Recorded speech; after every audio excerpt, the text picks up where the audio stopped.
Mis amigos, de nuevo acá con ustedes en conversaciones el día de hoy con Manuel Alejandro Robles, diputado federal electo de la Ciudad de México. Anteriormente estuvo en la 60ª legislatura de la Ciudad de México. Allí fue justamente diputado suplente del diputado Alejandro Martínez Hernández. Eso fue durante el periodo de agosto 2006 a septiembre de 2009.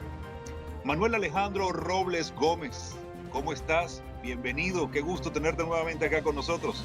Gersi, muchas gracias. Es un honor estar aquí en tu espacio. Muchas gracias por la invitación, Gersi. Gracias a ti, gracias a ti. Justamente queríamos conversar hoy con Alejandro. Por cierto, recuerdo que se te conoce también con el apodo del Chino Robles. Cariñosamente. Es mi apodo de los tiempos universitarios, sí. Así es, mi querido. Así es, cariñosamente. Sí, como así te es. dicen, el Chino Robles, por supuesto. Exactamente. Robles, como un buen árbol, de buena madera, de buena madera. Buena madera. Qué importante eso. Oye, regresas a México, por supuesto, pero ahora como diputado electo del partido Morena. ¿Qué tal? Hablemos de eso justamente. Fíjate que es maravilloso. Yo salgo en 2017 después de una encarnizada persecución.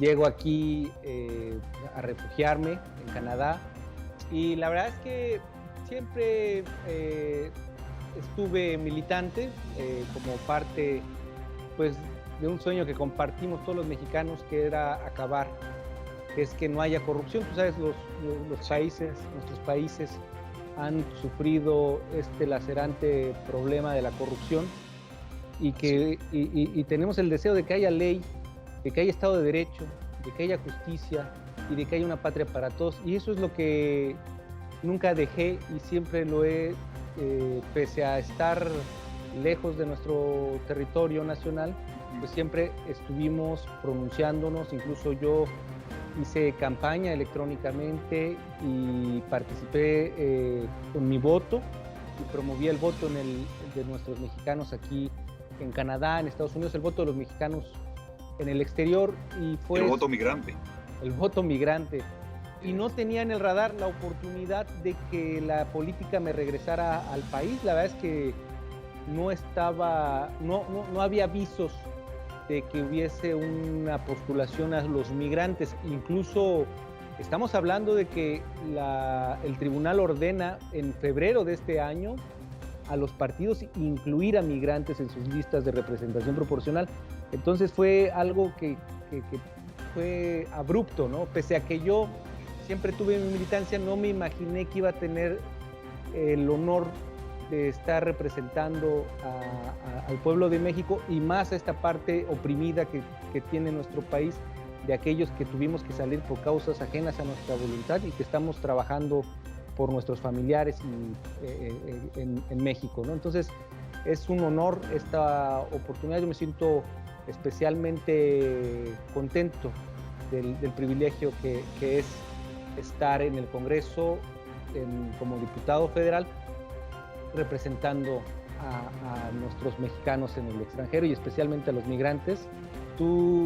Nosotros estamos en Canadá, pero vale advertir que el 97, si no es que el 98% está en Estados Unidos, en Chicago, en Los Ángeles, Nueva York. Entonces vamos a estar trabajando no solo con nuestros amigos aquí de Canadá, sino especialmente con los que están en Nueva York, en Chicago, en Los Ángeles.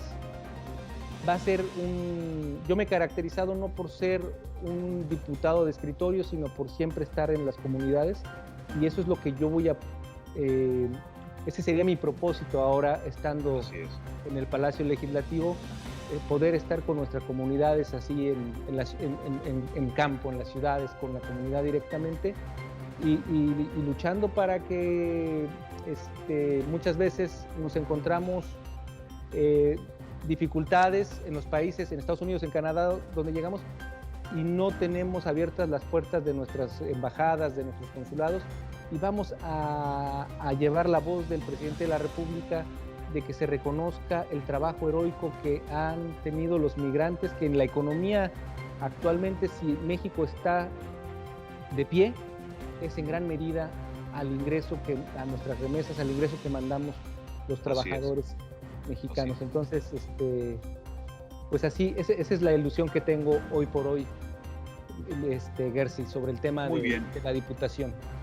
Fíjate algo bien importante, y ya lo mencionaste allí con esa palabra que la pongo en el radar de muchas personas que han tenido que salir de sus países, de sus tierras, de sus terruños, y justamente transformarse en esa otra palabra que también es muy significativa para todos quienes estamos fuera de nuestros países originales. Hablaste de encarnizarse contra tu humanidad, contra tu persona, pero también le podemos sumar a ella la palabra migrante, dos palabras muy significativas en el lenguaje de muchas gentes el día de hoy. Hablemos de eso. ¿Qué fue? ¿Cuál fue el motivo? ¿Cuál fue la situación que se presentó para que te vieras forzado a salir de tu país? Y recuerdo que, como bien lo mencionabas, indicas asilo político. Otra palabra interesante que muchas personas también han vivido en los últimos tiempos. Claro, Alejandro justamente le toca salir prácticamente huyendo, porque a pesar de que es abogado y que de alguna manera u otra en la universidad y a lo largo de la vida y a lo largo de su carrera lo ha representado y ha representado la bandera de la justicia, porque como buen mexicano pues también tiene la esperanza puesta en ello, ¿o no, Alejandro? Efectivamente, mira, lo que me trajo aquí, y por fortuna hoy se está viendo el nivel de corrupción. Los que estuvieron en el gobierno lo que hicieron, metían a gente inocente a la cárcel si no pensaban como ellos o si no obedecían los intereses corruptos. Tuvimos en México una estirpe gobernante en la última sexenio, que fue de Enrique Peña, y en la ciudad que es de donde soy yo, Miguel Ángel Mancera fue de ese mismo tipo de sátrapas que eran depredadores de los fondos públicos. Sí. Embolsaban los presupuestos. Eso es un crimen. Tú sabes las economías, lo difícil que están tanta gente en la pobreza, y los recursos que son precisamente para entregar servicios y beneficios y en fin, para paliar un poco de esta situación económica que le impacta al mundo entero, pero en nuestras regiones es especialmente cruel. Y estos políticos, que yo no les diría políticos, son unos ladrones, criminales, pues te mandaban matar, te mandaban encerrar, en fin. Eso es lo que representa hoy Miguel Ángel Mancera, y yo estoy especialmente contento porque hace unos días le quitaron la inmunidad a su lugarteniente número 1 en la Ciudad de México. Correcto. Que era Mauricio Toledo, que hoy está de prófugo, ¿no? Entonces, ¿por qué? Porque no quiso enfrentar a la justicia, porque hay un asomo de que se está tratando de aplicar la ley, pese a quien le pese, nadie por encima de la ley.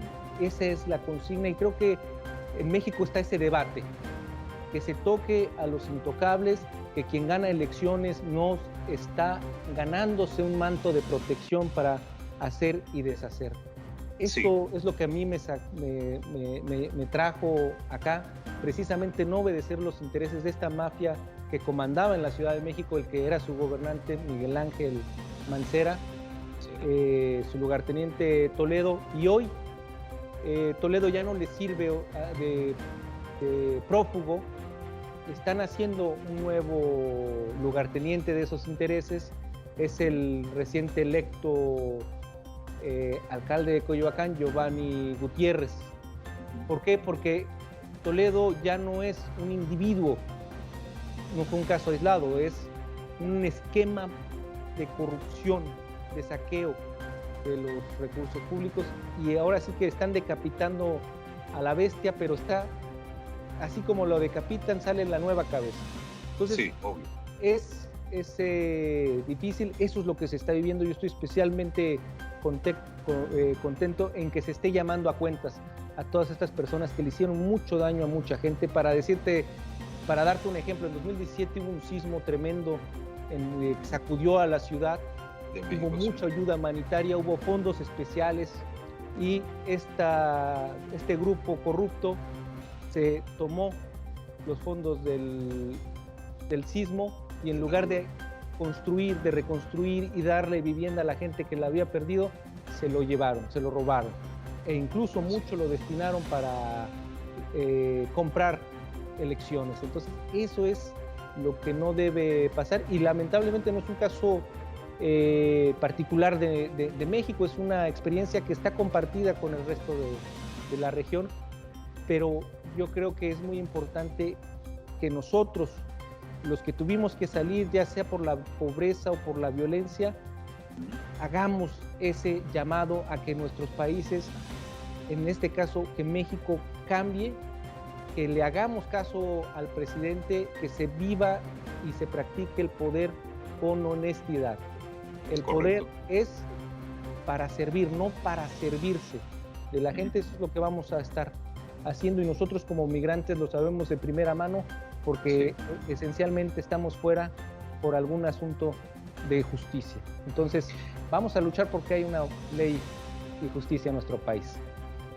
Fíjate que es bien interesante porque justamente cuando Miguel Ángel Mancera, en aquel momento es el jefe de gobierno de la Ciudad de México, por cierto, ahora senador también, y justamente afiancado o de alguna forma apalancado con lo que estaban haciendo a través de Mauricio Toledo, que como bien mencionas está ahora en Chile y pues ya tiene en este caso una acusación por enriquecimiento ilícito. Hace pocos días conversábamos sobre ese tema, pero justamente creo que es importante señalar que en tu caso, por querer buscar, por querer denunciar, por querer dejar un precedente, por querer dejar de alguna forma la manera en la cual se debe evitar como buen político, que es el trabajo fundamental, en este caso de un político, la corrupción, evitarla, no tenerla, pero ni a 1000 kilómetros a la redonda, en este caso te buscan la manera de señalarte, por el contrario de que eras tú quien estabas ejerciendo de alguna forma, entre las comillas, dejo allí plasmado, un poco de corrupción. Y recuerdo que de alguna manera te acusaron falsamente de un presunto robo agravado, ¿no? En la casa de la Ciudadanía del PRD, si mal no recuerdo, allá en Coyoacán, ¿cierto? Efectivamente, la acusación ridícula por la que trataron de incriminarte, claro, a prisión, porque además era lo más grave, que era totalmente, no solo ridícula, sino era a todas luces inconstitucional. En aquel entonces no estaba prevista la pena preventiva para ese tipo de delito y sin embargo yo tenía que ir a prisión por ese delito. Entonces es algo muy, muy duro. Yo lo combatí legalmente, me fui hasta la última instancia, pero tú lo sabes, el que era hoy senador, que era jefe de gobierno, tenía mucha influencia pues, estaba a la disposición un consejero de la judicatura que hablaba a jueces y magistrados para que favorecieran a los intereses de esta administración corrupta. Entonces, eso fue, y la verdad es que mi caso, créeme que no fue aislado ni excepcional. Es excepcional que yo haya atravesado toda esta situación y que no hayan podido ni comprarme, ni matarme, ni intimidarme. Sí. Y yo creo que eso es lo que nos caracteriza a los migrantes, todos esos riesgos que atraviesas, ¿no? ¿Qué es lo que nos lleva a muchos a salir? Pues el no decir, a ver, yo no voy a hacer nada ilícito, yo voy a vivir a base de mi trabajo. Hayamos salido por pobreza, por violencia, por lo que sea, la decisión que nos une a los migrantes es que queremos hacer lo correcto, que es trabajar y trabajar de manera honesta para sostener a nuestras familias. Entonces, esa fue la decisión. Yo tuve una situación límite donde era obedecer intereses corruptos o irme al infierno. Y yo con correcto. tal de hacer las cosas por la vía derecha correctamente, asumí mi situación de, de refugiarme y de empezar una nueva vida. Empecé de cero, tú sabes la vida. Sí, Nosotros no llegamos y decimos somos abogados y nos dicen, vente a litigar. No, sí, nosotros tenemos que llegar y pasar a hacer dishwasher, sí, lavar platos, porque tú tienes que sacar adelante ese día a tu familia. Tú no le puedes decir, no, oye hijo, hoy no vamos a comer porque estoy luchando contra la corrupción. Pues no, sí. uno tiene que No, trabajar. Entonces nosotros, pues tú sabes, hemos trabajado como migrantes de lo que se nos abren las puertas ese día, en eso estamos trabajando, conductores, en la construcción, todo eso yo lo atravesé y hasta estar nuevamente retomando mi profesión como abogado, ¿no? Entonces, sí, eso yo lo viví, pero lamentablemente hay mucha gente a la que logran intimidar o a las que prefieren el camino corto, pero son una minoría. Esa minoría es la que gobernaba. La mayoría de los mexicanos la mayoría de la gente decide hacer lo correcto, que es un modo honesto de vida. Y es lo que nos caracteriza a nosotros, los migrantes. Y vamos por eso estar alzando mucho la voz, porque no se debe repetir lo que vivimos hoy. Por ejemplo, no está acabado, no te voy a decir hoy ya es otro México, no. Lo único que sí tenemos que reconocer es que este México se está negando a seguir gobernado por ese tipo de personas, por ese tipo de grupos criminales. Habían diluido la diferencia entre delincuencia organizada y política. Afortunadamente hoy está llegando a imponerse esa separación. Tenemos, al día de ayer, por cierto, el Tribunal Electoral del Poder Judicial de la Federación Mexicano tomó decisiones por demás absurdas. Una tiene su lado positivo, que es precisamente la de Mauricio Toledo, donde la resolución prevé no permitirle por ningún motivo a Toledo protestar, porque existía la posibilidad de que él protestara desde Chile de manera remota. Entonces, el Tribunal Electoral, una decisión correcta, pero que no le correspondía, no estaba facultado para decidirlo, reconoció que ganó la elección, pese a que en realidad él no tenía la residencia por el distrito por el que fue electo. Entonces es totalmente aberrante, pero ya no son todos, es un sistema que se está desmontando, ¿no? Entonces el Tribunal Electoral cometió esa arbitrariedad.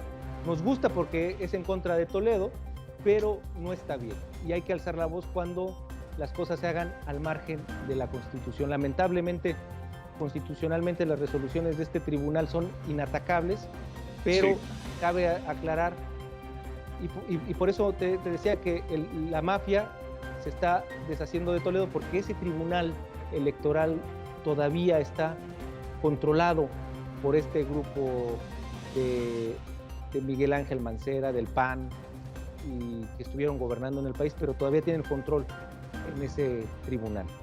Ok. Fíjate otra cosa importante, Alejandro, y voy a justamente agarrarme de otra palabra que acabas de ingresar en este momento en el contexto. Aberrante. Yo diría que además de aberrante, perpetraron tu familia, la desquebrajaron, por decirlo de alguna forma, la separaron, porque en este caso, tu esposa, tus hijas, tener que salir corriendo, y como tú mencionabas, obviamente quienes trabajamos lo hacemos en pro de ir siempre hacia adelante, en buscar el bien, lo positivo, en tener esperanza de ir para un día mejor, para un día a día mejor. Y en ese sentido, obviamente, de alguna forma también tu familia se vio acosada, amenazada por esta misma situación. Y ahora, ¿qué pasa? ¿Dónde está el Alejandro papá? ¿Dónde está el Alejandro esposo? ¿Dónde está el Alejandro amigo que en este momento de alguna forma logra ver un poco materializada la justicia de alguna manera u otra? Y ya podemos hablar de Alejandro papá, Alejandro esposo, Alejandro amigo. Efectivamente, otra de las cosas que nos caracterizan a los migrantes es precisamente la división de la familia. Yo cuando llego a Canadá llego por solo, pero me encuentro aquí con mi esposa y para resguardar la amenaza yo me quedo con ellos y ella es la que sigue en los litigios en México. Entonces fue una separación, los que impactaron en esto fueron a los menores porque pues ellos vivieron y sobre todo, por ejemplo, este último año de pandemia, su mamá no podía verlos. Estando en México no podía venir porque nos habían cerrado la frontera. Entonces son todas esas partes que los delincuentes no se ponen a ver, no es solo o sea, la dimensión del daño, ¿no? O sea, no nada más es te amenacé de muerte, te afecté totalmente tu patrimonio, te destruí la vida, sino que queda la secuela, ¿no? Entonces no es fácil, la verdad es que para nada.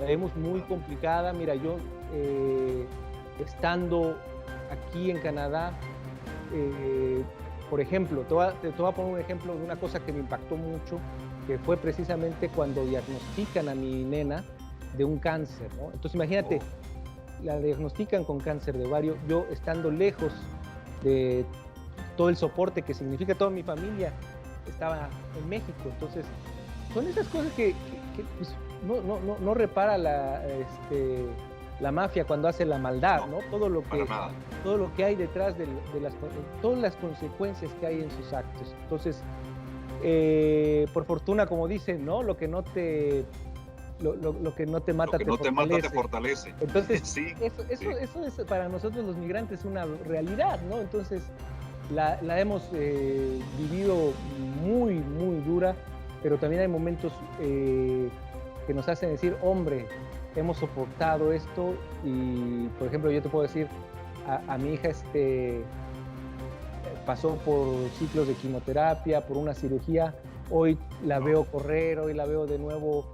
De hecho, tengo el martes la última cita donde muy seguramente será declarada formalmente libre de cáncer. Entonces, estamos muy, muy contentos con este tipo de cosas. Ya estamos reunificados, vamos a estar en nuestro país. Entonces, pero fue un trance muy, muy complicado. Entonces, no es fácil la vida del migrante. Así es.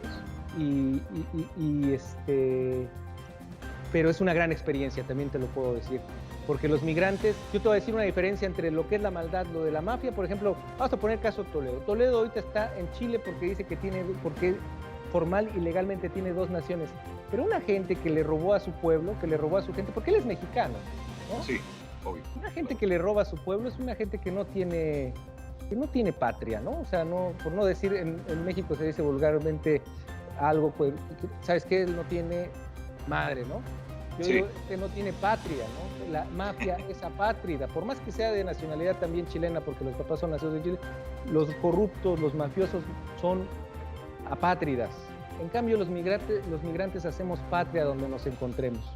Somos de donde venimos y somos de donde estamos. Eso es lo que nos distingue a los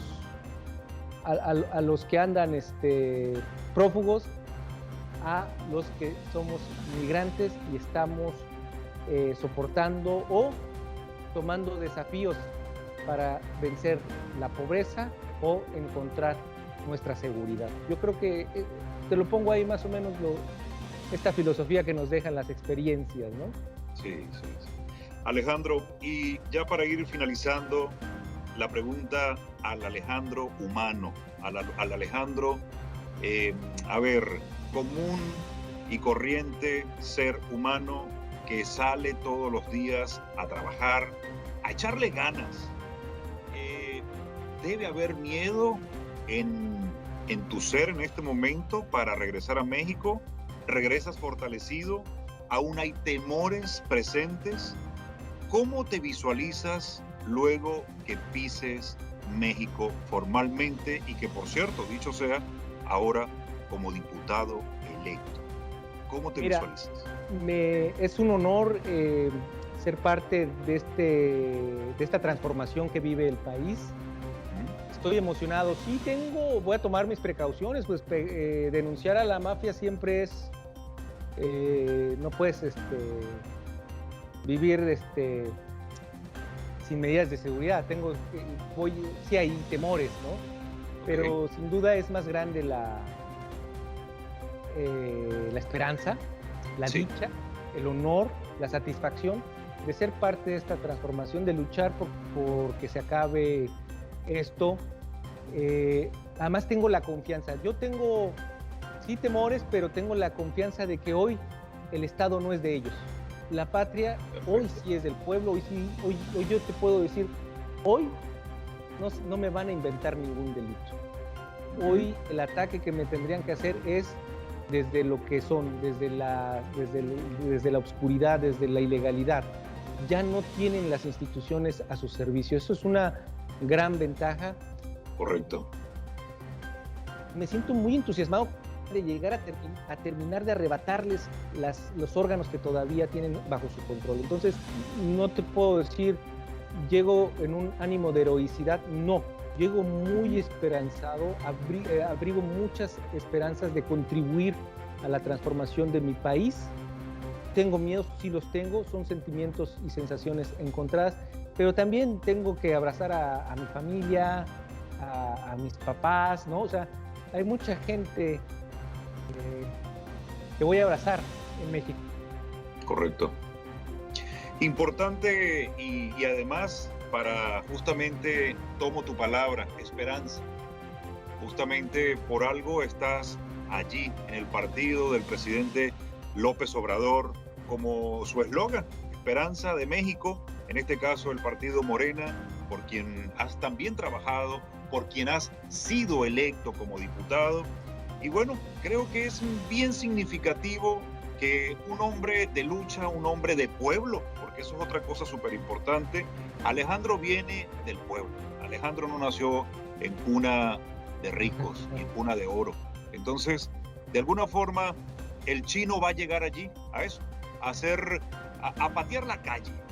Y lo digo de manera muy popular, por llamarlo de alguna forma, pero va a llegar a eso, a encontrarse con sus raíces, a llevarle esa esperanza que él mismo ha mantenido durante todo este tiempo y de preservar y de mantener esa bandera anticorrupción, esa bandera que lucha en pro de la gente que en este caso tanto lo necesita y que de alguna forma u otra vienes a sumar o vas a llegar a sumar en este caso a México para unirte al equipo de trabajo que están allí en ese mismo orden de ideas.